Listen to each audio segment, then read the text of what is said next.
Hello दोस्तों, स्वागत है आप सभी का एक बार फिर मेरे इस यूट्यूब चैनल सीजीपीएससी नोट्स में। दोस्तों, आज के इस वीडियो में हम संविधान की सभी अनुसूचियों के बारे में पढ़ेंगे जो कि एग्ज़ाम में अक्सर पूछे जाते हैं। तो दोस्तों, संविधान से संबंधित और भी वीडियोज़ हैं जिसे डिस्क्रिप्शन में दे दिया गया है, आप जाकर वहाँ देख सकते हैं। दोस्तों, चलिए शुरू करते हैं आज का वीडियो और जानते हैं संविधान की सभी अनुसूचियों के बारे में जो आने वाले एग्ज़ाम के लिए काफ़ी इम्पोर्टेंट है। तो चलिए शुरू करते हैं आज का वीडियो और देखते हैं संविधान के सभी बनने वाले क्वेश्चन को जो एग्ज़ाम में पूछे जाते हैं। तो चलिए शुरू करते हैं आज का वीडियो।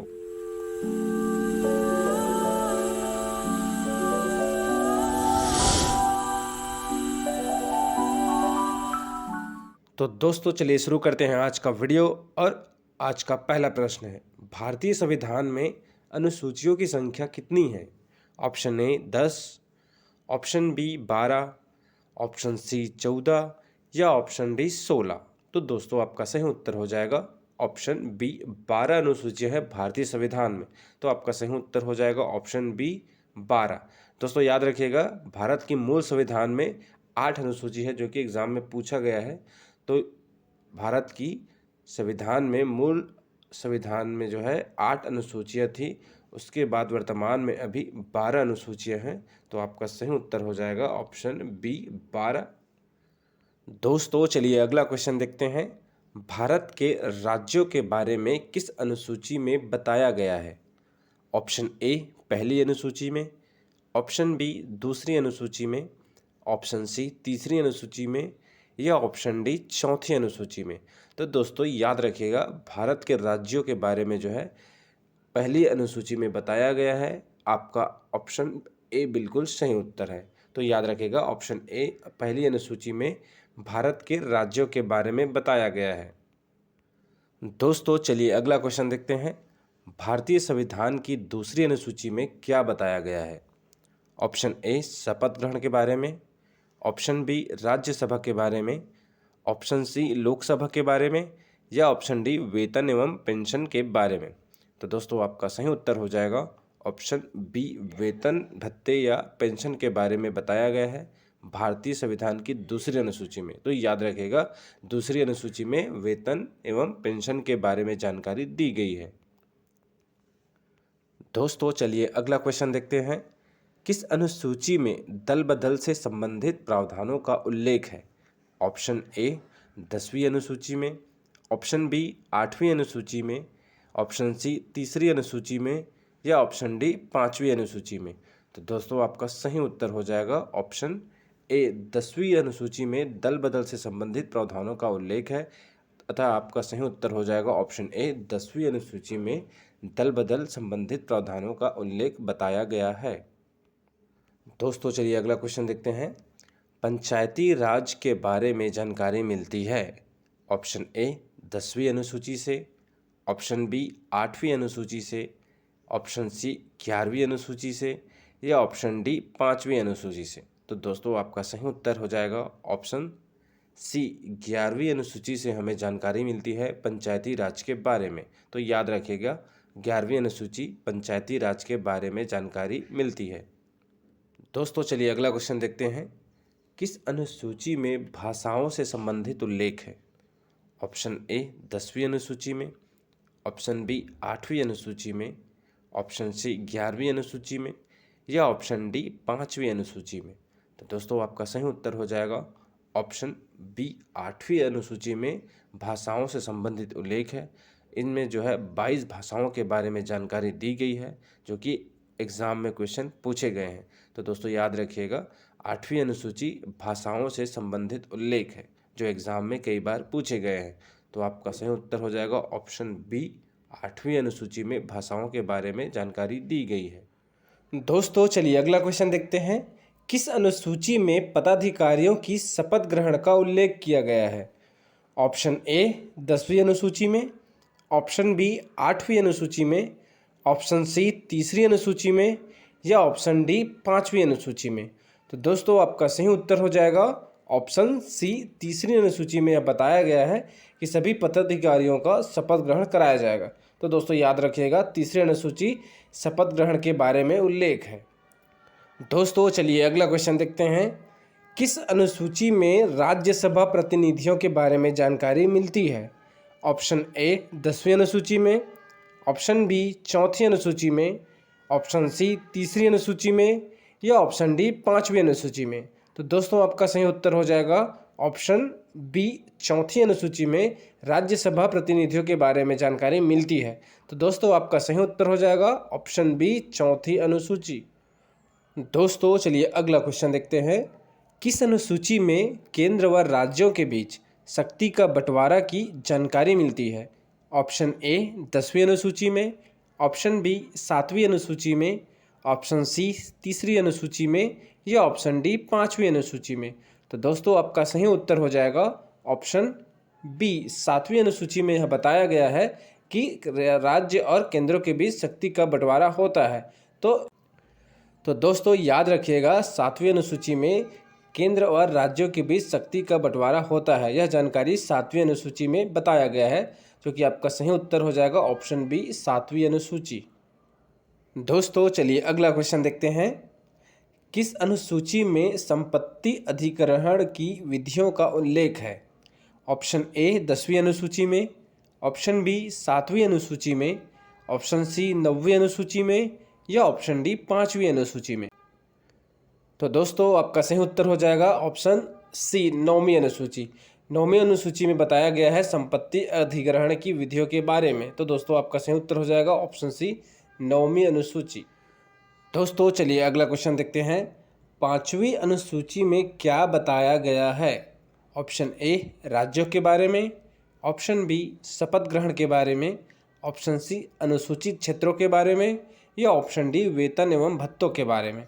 तो दोस्तों आपका सही उत्तर हो जाएगा ऑप्शन सी अनुसूचित क्षेत्रों के बारे में 5वीं अनुसूची में बताया गया है। तो दोस्तों आपका सही उत्तर हो जाएगा ऑप्शन सी अनुसूचित क्षेत्रों के बारे में 5वीं अनुसूची में बताया गया है। तो दोस्तों चलिए अगला क्वेश्चन देखते हैं। 12वीं अनुसूची में जानकारी मिलती है। ऑप्शन ए नगर पालिका के बारे में, ऑप्शन बी पंचायती राज के बारे में, ऑप्शन सी अनुसूचित क्षेत्रों के बारे में या ऑप्शन डी वेतन एवं भत्तों के बारे में।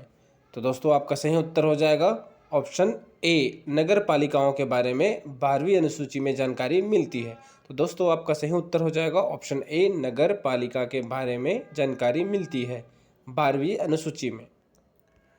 दोस्तों आज के इस वीडियो में हमने 12 अनुसूचियों के बारे में पढ़ लिए हैं, जो कि इस प्रकार हैं। इससे क्वेश्चन हमेशा पूछे जाते हैं, जो कि आने वाले एग्ज़ाम के लिए यह काफ़ी इम्पॉर्टेंट है। दोस्तों 12वीं अनुसूची को याद करने के लिए एक ट्रिक है, जो कि मैंने कहीं पढ़ा था। तो चलिए मैं बता देता हूं आपको कि वह ट्रिक कौन सी है, जो आपके बहुत ही काम आएगा। तो चलिए देखते हैं भारतीय संविधान के 12 अनुसूचियों की ट्रिक, जो कि बहुत ही इम्पॉर्टेंट है। तो दोस्तों ये है 12 अनुसूचियों को याद करने का ट्रिक, जो कि मैंने कहीं पढ़ा था, तो मुझे अच्छा लगा, इसलिए मैं इसकी जानकारी दे रहा हूँ। आप पढ़ के बताइएगा कैसा लगा। तो चलिए शुरू करते हैं 12 अनुसूचियों की ट्रिक। तो चलिए देखते हैं। एसपी की शपथ लेकर राज्यसभा प्रतिनिधि अनुसूचित क्षेत्र 5 देखने चल दिए, वहाँ जनजाति की शक्ति और भाषा देख संपत्ति पर कब्जा कर दल बदलना भूल गए, पंचायत नगर पालिका 11 और 12 थे। तो दोस्तों ऐसा इस टाइप का आप याद कर लीजिएगा। चलिए एक बार और पढ़ते हैं। एसपी की शपथ लेकर राज्यसभा प्रतिनिधि अनुसूचित क्षेत्र 5 देखने चल दिए, वहाँ जनजाति की शक्ति और भाषा देख संपत्ति पर कब्जा कर दल बदलना भूल गए, पंचायत नगर पालिका 11 और 12 थे। तो दोस्तों इस तरह आप याद कर सकते हैं। तो दोस्तों चलिए जानते हैं इस अनुसूची ट्रिक में 12 अनुसूचियों के बारे में। तो सबसे पहला है अनुसूची 1। तो एस यानी कि स्टेट अनुसूची 1 में सभी राज्यों के बारे में जानकारी दी गई है, तो इसलिए एस का मतलब स्टेट है, राज्य, जो कि अनुसूची 1 में आता है। उसके बाद है पी यानी कि पेंशन एवं भत्ते, जो कि अनुसूची 2 में आते हैं। तो याद रखिएगा एस से स्टेट और पी से पेंशन एवं भत्ते, जो कि अनुसूची 2 में आते हैं। अब चलते हैं शपथ जो है भारतीय अनुसूची की अनुसूची 3 में आता है शपथ ग्रहण। तो याद रखिएगा अनुसूची 1 में स्टेट यानी राज्यों के बारे में, पी यानी कि पेंशन एवं भत्ते अनुसूची 2 में और शपथ ग्रहण अनुसूची 3 में बताया गया है।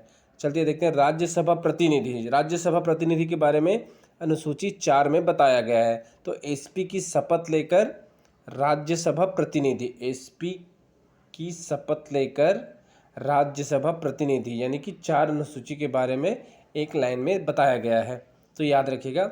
उसके बाद है अनुसूचित क्षेत्र 5 यानी कि अनुसूची 5 में अनुसूचित क्षेत्रों के बारे में जानकारी दी गई है। उसके बाद है वहाँ जनजाति की शक्ति और भाषा देख।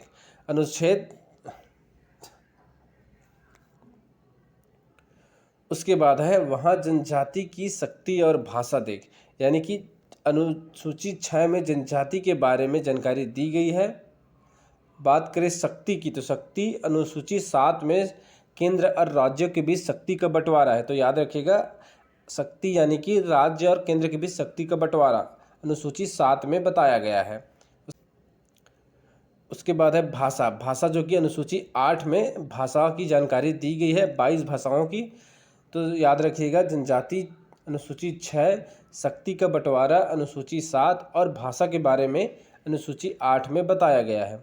चलिए उसके बाद अगला देखते हैं, संपत्ति पर कब्जा कर दल बदलना भूल गए। तो दोस्तों संपत्ति पर कब्जा यानी संपत्ति अधिग्रहण के विधियों के बारे में उल्लेख है अनुसूची 9 में। उसके बाद है दल बदल के बारे में है अनुसूची 10 में बताया गया है दल बदल के बारे में।